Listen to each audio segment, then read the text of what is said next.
Synopsis of the books of the Bible. 1 Samuel. By JND Darby.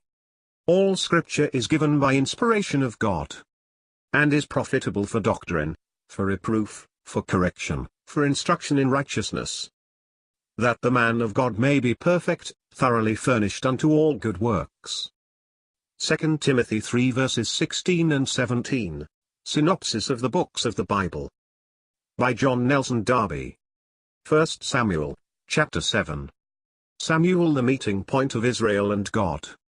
Samuel begins to act, by his testimony, upon the conscience of the people, and to put away that which weakened them by dishonoring God. He tells them that, if they will turn to Jehovah with all their heart, they must put away the strange gods, and serve Jehovah alone.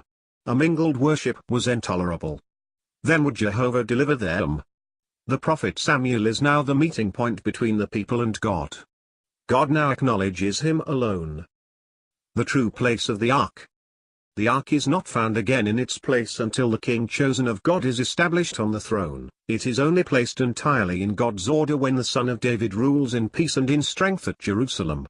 See note. It is consulted once, 1 Samuel 14 verses 18 and 19, but its presence is without effect and without power. It exists, but in connection with those in whom faith and integrity were no longer found, so that nothing resulted from it. It rather proved that God was elsewhere, or at least that he wrought elsewhere. Note. Compare Psalm 78 verses 60 and 61, Psalm 132. The ark is in connection with Zion, the seat of kingly grace. Solomon only, as the man of peace, could build the house. End of note. Samuel at Mizpeh, his intercession and God's blessing. But we will pursue the history. At Samuel's call, the strange gods are put away. The people gather around him, that he may pray for them. They offer no sacrifice. They draw water and pour it out upon the ground in token of repentance. See 2 Samuel 14 verse 14. They fast and confess their sin. Samuel judges them there. But if Israel assembles, even for humiliation, the enemy at once bestirs himself in opposition. He will tolerate no act which places the people of God in a position which recognizes him as God. The Israelites are alarmed and have recourse to Samuel's intercession. Samuel offers a sacrifice, see note, token of entire surrender of self to the Lord, and of the people's relationship with him, but it is not before the ark. He entreats Jehovah, his prayer is heard, and the Philistines are smitten before Israel.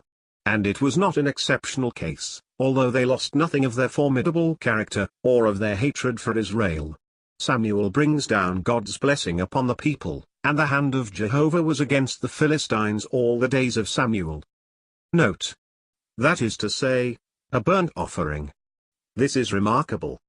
It was not sacrifice for sin, but sacrifice which recognized the relationship existing between the people and God. Christ only, as we have seen elsewhere, is the true burnt offering. End of note. Samuel, the support and upholder of the people. The cities of Israel were restored. There was peace between Israel and the Amorites.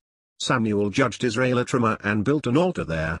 All this is an exceptional and extraordinary position for Israel, in which they depended entirely on Samuel, who, while living himself as a patriarch, as though there were no tabernacle, becomes, through his own relationship with God, by faith, the support and upholder of the people, who in fact had no other.